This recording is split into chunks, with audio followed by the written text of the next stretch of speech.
الله فلا مضل له ومن يضلله فلا هادي له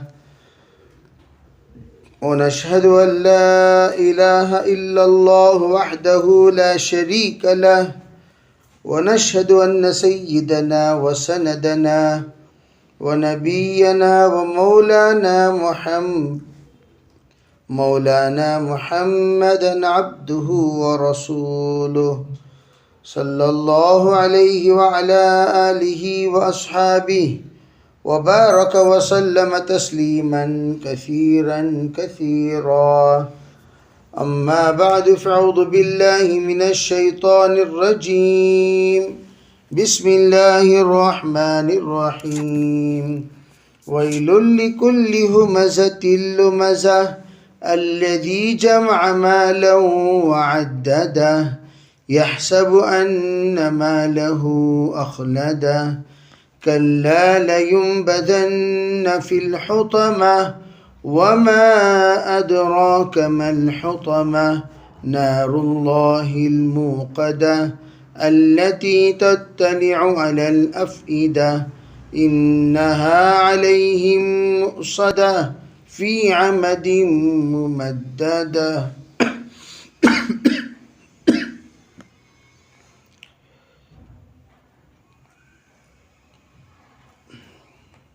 سورۃ الہمزہ میں اللہ تعالیٰ نے سب سے پہلے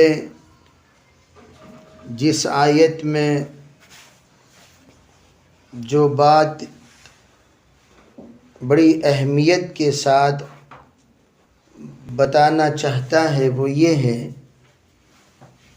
کہ ہر وہ طعنہ دینے والا، عیب چننے والا، اس کے لیے خرابی کے بارے میں بتایا گیا۔ طعنہ دینا اور عیب چننا، طعنہ کے سلسلے میں گزشتہ میں نے آپ حضرات کے سامنے تفصیل سے گفتگو کرتے ہوئے بتایا تھا، جس طرح سے بھی ہم طعنہ دیں وہ طعنہ ہے۔ ساس کا بہو کو، بہو کا بیٹے کو، شوہر کا بیوی کو، بیوی کا شوہر کو، یہ سب طعنے، بڑوں کا چھوٹوں کو، چھوٹوں کا بڑوں کو، یہ سب طعنے ہیں۔ ان تمام طعنوں کو اللہ تعالیٰ نے گھیرتے ہوئے کہا وَيْلٌ لِكُلِّ، کلی کے معنی ہر فرد اس میں شامل ہے، کسی کو اللہ نے مستثنی نہیں فرمایا، ہر فرد اس میں شامل ہے۔ جو بھی طعنہ دینے والے ہیں، عیب چننے والے ہیں، سب اس میں شامل ہیں۔ اس لیے سب سے پہلی چیز، اس چیز سے ہم طعنہ دینا، عیب تلاش کرنا، اس سے بہت باز آئیں۔ یہ گناہ کبیرہ ہے، کسی کے بارے میں عیب تلاشی کرنا، طعنہ دینا گناہ کبیرہ ہے۔ ہم طعنہ کسی کو نہ دیں، کسی بھی اعتبار سے، اشارے سے، کنایے سے نہیں۔ اور وہ طعنہ دینے والا مالدار ہوتا ہے۔ دو چیزیں، یا تو کرسی والا ہوگا، عزت والا ہوگا، شان والا ہوگا، شوکت والا ہوگا، مالدار ہوگا، وہی انسان طعنہ دیتا ہے۔ تو اس کے بارے میں آگے اللہ نے کہا کہ الذی جمع مالا وعددہ، جو مال جمع کرے اور گن گن کر رکھے۔ اس سلسلے میں آپ کے سامنے یہ بات بتائی کہ یہ کہے گن گن کر دینا۔ علماء فرماتے ہیں جو گن گن کر خرچ کرتا ہے اس کو گن گن کر اللہ کی طرف سے دیا جائے گا، جو ان گنت خرچ کرتا ہے اسے ان گنت دیا جائے گا۔ حساب ہمیشہ، بخیل کس کو کہتے ہیں؟ جو بار بار نوٹوں کو گنتا ہے، رکھتا ہے، کتنا خرچہ کیا، کتنا ہوا۔ گھر کے اخراجات میں گننے کو منع کیا گیا، گن گن کر گھر کا خرچ مت کیا کرو۔ ہاں، گننا کہاں؟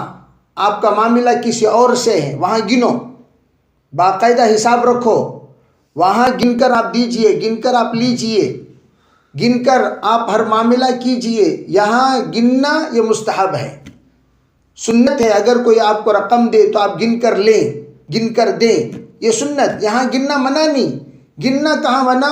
بچوں پر خرچہ کرتے وقت گن گن کر خرچہ کر رہے ہیں، بیوی پر خرچہ کرتے وقت گن گن کر، والدین پر خرچہ کرتے وقت گن گن کر، رشتہ داروں پر خرچہ کرتے وقت گن گن کر، دعوت میں خرچہ کرتے وقت گن گن کر، اللہ کے راستے میں خرچہ کرتے وقت گن گن کر۔ گننا، چھوٹی سی نوٹ نکالنا، بعض لوگوں کی عادت ہے چندے وغیرہ میں 2000 کی نوٹ، 500 کی نوٹ اور 200 کی نوٹ، 100 کی نوٹ، 50 کی نوٹ، 20 کی نوٹ، 10 کی نوٹ رہی تو تمام نوٹوں کو گن گن کو اللہ اندر جیب سے گنتی، سو جیب کے اندر سے، جیسے مستورات پرس کے اندر سے گنتی ہیں اور مرد حضرات جیب کے اندر سے گنتے ہیں، گن کر چھوٹی نوٹ نکالیں گے اور نکال کر مٹھی بند کر کے ڈالیں گے۔ سمجھنے والا کیا سمجھنا، حضرت بہت بڑی رقم دے رہی اخلاص کے ساتھ، حقیقت میں شرمندگی کی وجہ سے وہ مٹھی بند کر کے ایسا قریب جا کر ڈالیں گے، پتہ بھی نہیں چلے گا کہ کتنا ڈالے کتنا نہیں ڈالے۔ ایسا نہیں، اللہ دل میں ایک بات ڈالا، 50 روپے دو، دے دو 50 روپے، یہ اللہ کی طرف سے امانت ہے۔ علماء کہتے ہیں صدقات انگنت دینی چاہیے۔ صدقہ کیا ہے؟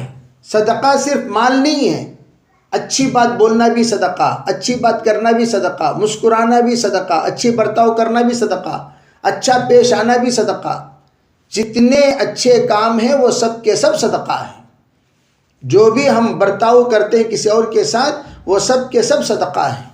اس کے سلسلے میں فرمایا کہ ہم جب خرچ کریں، صدقہ دیں تو گن گن کر نہ دیں۔ الذی جمع مالا وعددا، اور یہ کون شخص ہے اللہ جمع مالو، یہ خرچہ بھی نہیں کرتا، گن کر رکھتا ہے۔ جیسے کنجوس کی مثال میں نے دی، ارے کنجوس کی مثال دی، جو گھی خریدا اور تجوری کھولا اور گھی کو دیکھ کر مسکراتا ہے، ایک ایک لقمہ کھاتا ہے، تو وہ اس طرح کا کنجوس ہے۔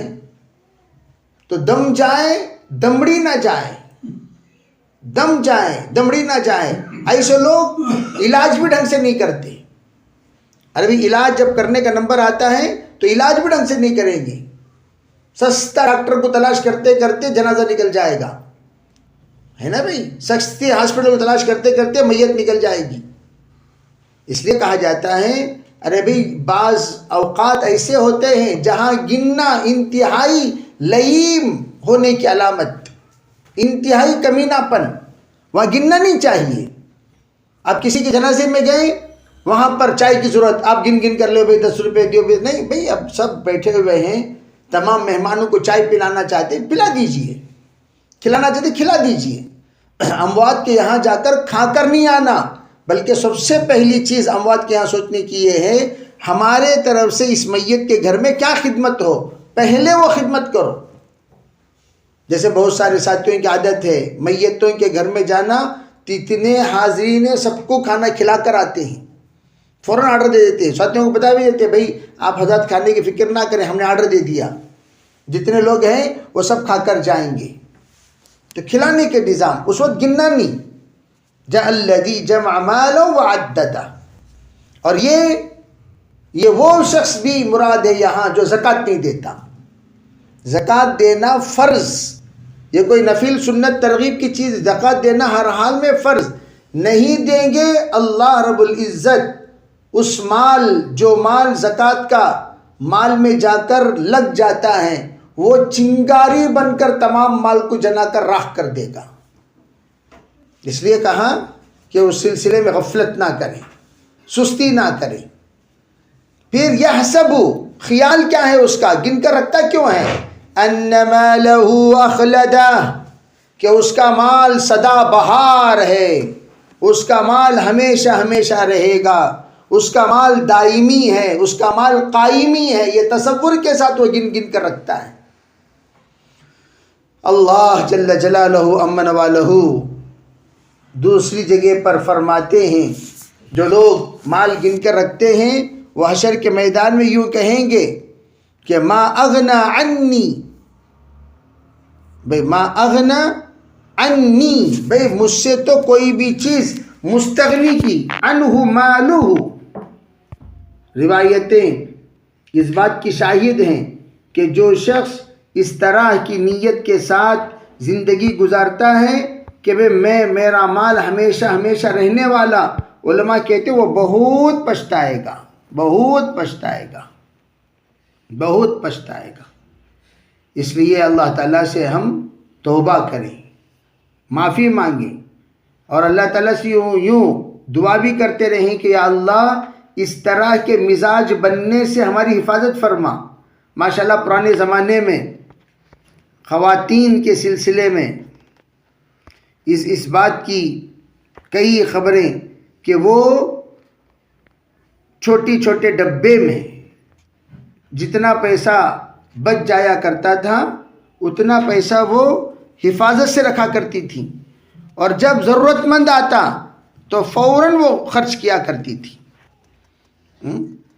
اور اس کا نتیجہ کیا ہوتا تھا؟ نتیجہ یہ ہوتا ہے کہ ان خواتین کے نسلوں میں اللہ تعالیٰ کبھی غربت کی ہوا بھی نہیں لگائے، ہمیشہ ان کے نسلوں میں فراوانی رہی، تونگری رہی، خرچ کرنے والے رہیں۔ اس لیے اس بات کا خاص طور پر خیال رکھیں کہ کسی بھی اعتبار سے کنجوسی ہمارے اندر نہ آئے۔ اور دوسری بات، جو لوگ کنجوسی کرتے ہیں وہ لوگ اپنے مال کے سلسلے میں حشر کے میدان میں جواب دینا پڑے گا۔ اللہ جل جلالہ امن والو ان سے پوچھے گا کہ تم نے اپنا مال کہاں کمایا، کہاں خرچ کیا، کہاں کمایا اور کہاں خرچ کیا۔ اللہ تعالیٰ ضرور ان احباب سے پوچھے گا اور ان لوگوں کو جواب دینا پڑے گا۔ اس لیے علماء فرماتے ہیں مال کے سلسلے میں صرف فرض کا اہتمام، صدقات کا اہتمام جتنا کریں گے اتنا انشاءاللہ فائدے میں رہیں گے۔ دوسری بات، کلا، آگے کا اللہ تعالیٰ فرماتے کلا لینبذن فی الحطمہ، کوئی نہیں، وہ پھینکا جائے گا اس روندنے والی میں۔ کلا لینبذن، ینبذن اصل میں کہتے ہیں پھینکا جائے گا، فی الحطمہ، حطمہ کہتے ہیں روندنے والی جگہ، ایسی جگہ جہاں پر روندا جائے گا،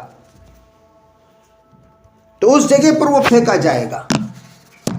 کلا سے مراد کوئی نہیں بچا سکے گا، وہ ہر حال میں پھینکا جائے گا، فی الحطمہ، اس جہنم کی جگہ میں جہاں پر روندا جائے گا۔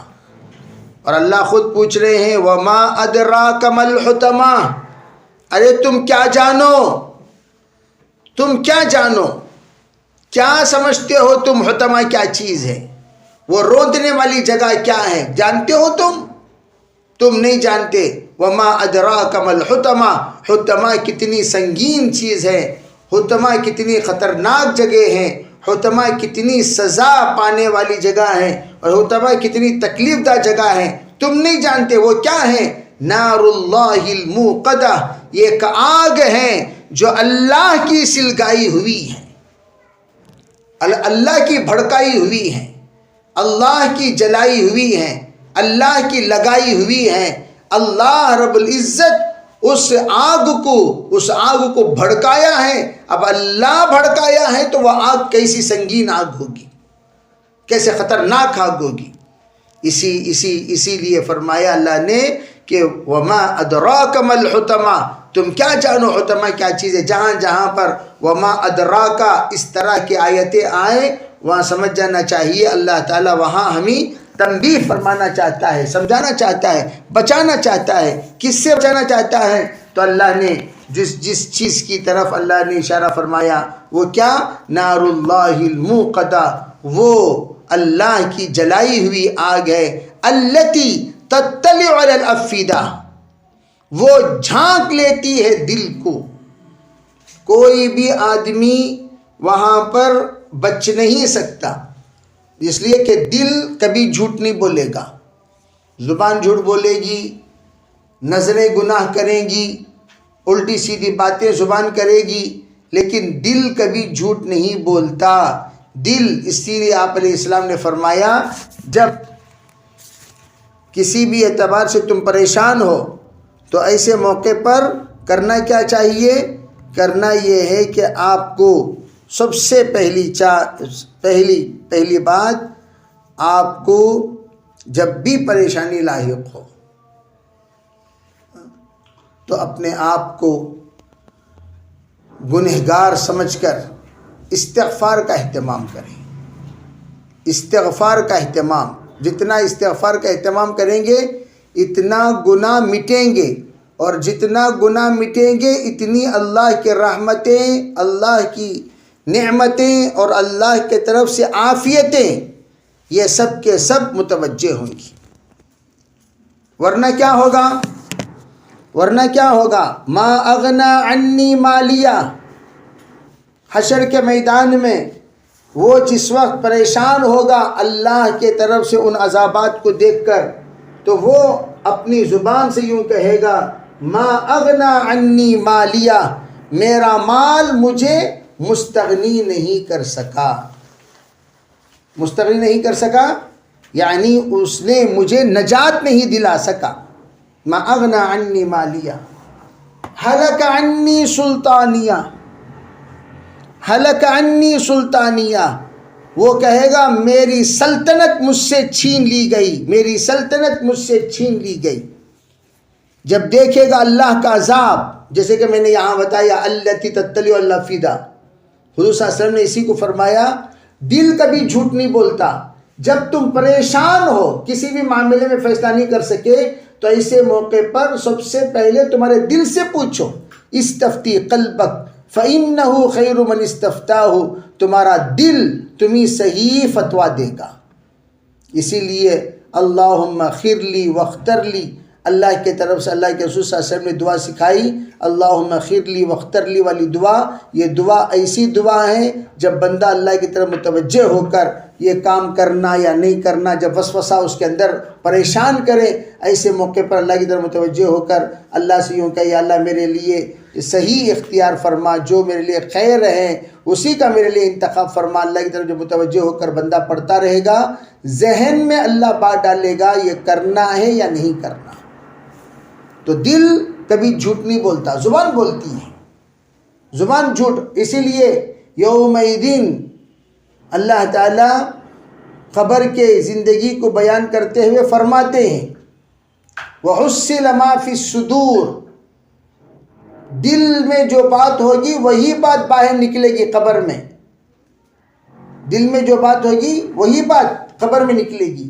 اور حشر کے میدان میں اللہ نے فرمایا وَتُكَلِّمُنَا أَيْدِيهِمْ وَتَشْهَدُ أَرْجُلُهُمْ، ہم سے بات ان کے ہاتھ کریں گے، ان کے پیر کریں گے۔ ہاتھ گواہی دیں گے انہوں نے کیا کیا کیا نہیں کیا، پیر گواہی دیں گے کہاں چلے کہاں نہیں چلے۔ زبان کو اللہ مہر لگا دے گا، نختم علی افواہہم وتکلمنا ایدیہم وتشہد ارجلہم، یہ فرمایا اللہ تعالیٰ نے، زبان پر اللہ مہر لگا دیں گے۔ تو زبان نہیں بولے گی اللہ کے پاس حشر کے میدان میں، ہاتھ بولیں گے، پیر بولیں گے، جگہ بولے گی، زمین بولے گی، کس خطے میں ہم نے گناہ کیا، زمین بولے گی یا اللہ یہ گناہ کیا، یہ گناہ کیا، یہ گناہ کیا، یہ گناہ کیا۔ اس لیے حشر کے میدان میں وہ آنکھ جو جھانکے گی وہ کہاں؟ دل کی طرف۔ دل جھانک لیتی ہے دل کو، دل صحیح فتویٰ دے دے گا، آؤ بھائی میں برا ہوں، آؤ بھائی میں اچھا ہوں، دل بتا دے گا۔ اسی لیے آگے کیا فرمایا؟ انہا علیہم مؤصدہ، انہا علیہم مؤصدہ، ان کو اس میں مون دیا جائے گا۔ کیا مطلب؟ ارے بھائی ان کو اس میں مون دیا جائے گا کا مطلب کیا؟ فرماتے ہیں کہ جس وقت اللہ جل جلالہ امن والہ اس ہول ناکی والے دن اللہ تعالیٰ کی طرف سے سزائیں مرتب ہوگی دلوں تک، وہ جب آگ پہنچ جائے گی تو وہ آگ ان پر بند کر دی جائے گی۔ مون دیا جائے گا مطلب یعنی بند کر دی جائے گی، اس طرح سے کہ وہ لوگ آگ کے بڑے لمبے لمبے ستونوں میں گھیرے ہوئے ہوں گے، جیسے کسی کو آگ کے صندوقوں میں بند کر دیا گیا ہو، لمبے لمبے ستونوں میں گھیرے ہوئے ہوں گے، جیسے کہ آگ کے ستونوں میں بند کر دیا گیا ہو۔ اسی کو یہاں بتایا کہ انہا علیہم مؤصدہ فی عمد، لمبے لمبے ستونوں میں، ممددہ، عمد کہتے ہیں ستونوں کو، لمبے لمبے ستون جو ہوتے ہیں اس میں ان کو باندھ دیا گیا ہو، صندوقوں میں بند کر دیا گیا ہو۔ اس طریقے سے وہ لوگ آگ کے چاروں طرف شعلے ہی شعلے میں وہ لوگوں کو بند کر دیا جائے گا، ان لوگوں کو جو طعنہ دیتے ہیں، حالانکہ ہم لوگ طعنہ دینے کو سب معمولی گناہ سمجھتے ہیں۔ دیکھیں کتنی سخت وعید آئی ہے، کتنی سخت وعید۔ یہ صورت اکیلی ایک ایسی صورت ہے جس میں صرف ایک ہی گناہ کی سزا بھی بیان کی گئی، ایک ہی گناہ کی سزا اللہ تعالیٰ نے اس پہ بیان کر دیا۔ حالانکہ دیگر تمام صورتوں میں الگ الگ مضمون آتے ہیں، یہ صورت میں الگ الگ مضمون، ایک ہی مضمون کیا؟ وَيْلٌ لِكُلِّ هُمَزَةٍ لُمَزَةٍ۔ کون ہے لمزہ؟ الَّذِي جَمَعَ مَالًا وَعَدَّدَ، وہی شخص ہے۔ کون ہے وہ؟ يَحْسَبُ أَنَّ مَالَهُ أَخْلَدَ، جو اپنے مال کو ہمیشہ کے لیے رہنے والا سمجھتا ہے۔ اسے سزا کیا؟ كَلَّا لَيُنبَذَنَّ فِي الْحُطَمَةِ، یقیناً اس کو حطمہ میں پھینکا جائے گا۔ وَمَا أَدْرَاكَ مَا الْحُطَمَةُ، جانتے ہو حطمہ کیا چیز ہے؟ نار اللہ الموقدہ، اللہ کی جلائی ہوئی آگ ہے۔ الَّتِي تَطَّلِعُ عَلَى الْأَفْئِدَةِ، جو دلوں کو جھانک لیتی ہے، دلوں کی طرف جھانک لیتی ہے۔ انہا علیہم مؤصدہ، اور وہ لوگ اس میں بند کر دیے جائیں گے۔ انہا علیہم مؤصدہ، وہ لوگ اس میں بند کر دیے جائیں گے، جس طرح صندوق میں بند کرتے ہیں اس طرح بند کر دیے جائیں گے۔ فی عمد ممددہ، لمبے لمبے لوہے کے ستونوں میں۔ اب جیسا گیج ہم کہتے ہیں، راڈس رکھ کر مضبوط صندوق بنایا جاتا ہے۔ اب بڑے بڑے لمبے ستون ہوں گے تو آپ اندازہ لگاؤ کیا وہ صندوق یہ لوگ کھول سکتے ہیں؟ اللہ تعالی ہمیں شریعت کی حفاظت فرمائے، گناہوں کا استہزاء نصیب فرمائے۔ اسی لیے کہتے ہیں آپ علیہ السلام، حضرت ما رأیت مثل الجنت نام طالبها وما رأیت مثل النار نام حاربها، جنت کے مثل حسین و جمیل خوشنما چیز، ایسی کسی چیز کو میں نے نہیں دیکھی جس کا طلب کرنے والا سو جاتا ہو۔ جہنم سے سنگین کسی چیز کو ایسا نہیں دیکھا جس سے بھاگنے والا سو جاتا ہو۔ تو ہمیں بار بار جہنم کی طرف یاد دلایا جاتا ہے کہ جہنم کا استحضار، کہ موت کا استحضار، قبر میں عذاب کا استحضار۔ ہم لوگ آج درد سے آواز کرتے ہیں، چاروں طرف لوگ آ کر امی کیا ہونا، خالہ کیا ہونا، پھپھو کیا ہونا، چاچی کیا ہونا، دادی کیا ہونا، نانی کیا ہونا، سب پوچھتے ہیں۔ لیکن قبر میں جانے کے بعد ہمارے آہوں کو کون سنے گا، ہمارے دردوں کو کون سنے گا؟ اسی لیے کہا جاتا ہے ارے بھائی ہر درد کو دور کرنے والا ایک ہی درد ہے، وہ کون سا؟ آخرت کا درد، آخرت کا درد۔ اسی لیے ہمارا اکابر دنیا کے نقصان میں کبھی افسوس کرتے ہی نہیں تھے۔ کیوں؟ اس لیے کہ دنیا کا نقصان کوئی دائمی نقصان نہیں ہے، عارضی نقصان۔ ہمیشہ کا نقصان کون سا؟ آخرت کا نقصان۔ آخرت کا نقصان یہ ہمیشہ کا نقصان ہے، اور دنیا کا نقصان یہ ہلکا سا نقصان ہے، اور دنیا کا نقصان قابل برداشت ہے اور آخرت کا نقصان قابل برداشت نہیں ہے۔ یہاں آپ حضرات اس بات کو سمجھیں، جناب رسول اللہ صلی اللہ علیہ وسلم کی آمد کا مقصد بھی یہی تھا۔ آپ جو تشریف لائیں، جیسے کہ سیرت کے سلسلے میں ہم لوگ جو قسط وار بیان کر رہے ہیں، آپ علیہ الصلوۃ والسلام کا آمد کا مقصد کیا تھا؟ آپ آئے ہی امت کو آخرت والا بنانے کے لیے۔